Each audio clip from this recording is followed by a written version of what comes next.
student, I am from Sharda Sanskar School and today I will teach you Hindi subject of class 5th।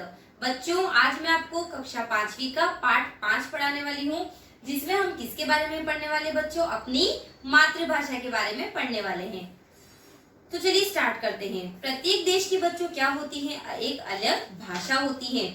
उसी तरह कुछ राज्यों की भी अलग अलग भाषाएं होती हैं। एक व्यक्ति कई भाषाओं को अच्छी तरह बोल व पढ़ सकता है, परंतु फिर भी मातृभाषा पर प्रत्येक व्यक्ति का सबसे ऊपर अपना अधिकार होता है। तो चलिए बच्चों स्टार्ट करते हैं। एक बार क्या होता है, राजा कृष्णदेव राय के दरबार में एक विद्वान ब्राह्मण पधारे। अपना परिचय देने के बाद उन्होंने कहा, महाराज, सुना है कि आपके दरबार में एक से एक बढ़कर विद्वान दरबारी हैं।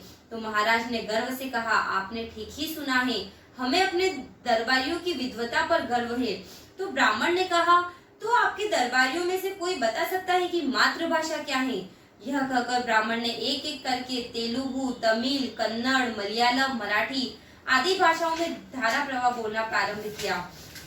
वे जो भी भाषा बोलते, ऐसा लगता जैसे वही उनकी मातृभाषा है, क्योंकि प्रत्येक भाषा पर उनका पूर्ण अधिकार था। सभी दरबारी चुप हो गए, किसी को कुछ समझ नहीं आ रहा था।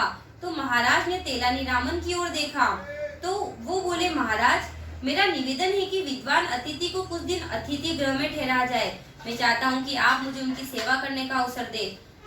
ऐसा ही किया गया। तेलानीराम उसी दिन से उनकी सेवा में जुट गए। एक दिन ब्राह्मण विद्वान एक विशाल वृक्ष के नीचे आसन पर बैठे थे। तभी तेलानीराम ने पेट छूने के बहाने उनके पाँव में कांटा चुभा दिया। ब्राह्मण दर्द से छटपटाए और तमिल भाषा में बोले, अम्मा अम्मा चिल्लाने लगे। तो तेलानीराम ने राज वैद्य को बुलाकर तत्काल उनका उपचार करवाया। अगले दिन ब्राह्मण दरबार में पहुंचे और बोले, राजन, आज मुझे यहाँ रहते हुए तीसरा दिन है, क्या आज मुझे मेरे प्रश्न का उत्तर मिलेगा? तो महाराज ने तेलानीराम की ओर देखा तो वे उठकर बोले, अवश्य मिलेगा महाराज, इनकी मातृभाषा तमिल है। जवाब सुनकर अतिथि ब्राह्मण बोल उठे, वाह वाह तेलानीराम, आपने बिल्कुल सही बताया, किंतु आपने ये कैसे जाना?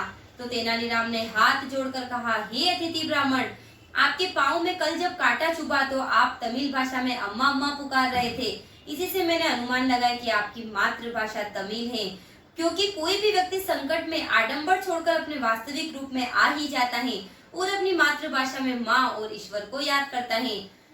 अतिथि ब्राह्मण की यह बात सुनकर महाराज गदगद हो गए। उन्होंने तेनालीराम को अपने गले का बहुमूल्य हार उतारकर पुरस्कार दिया।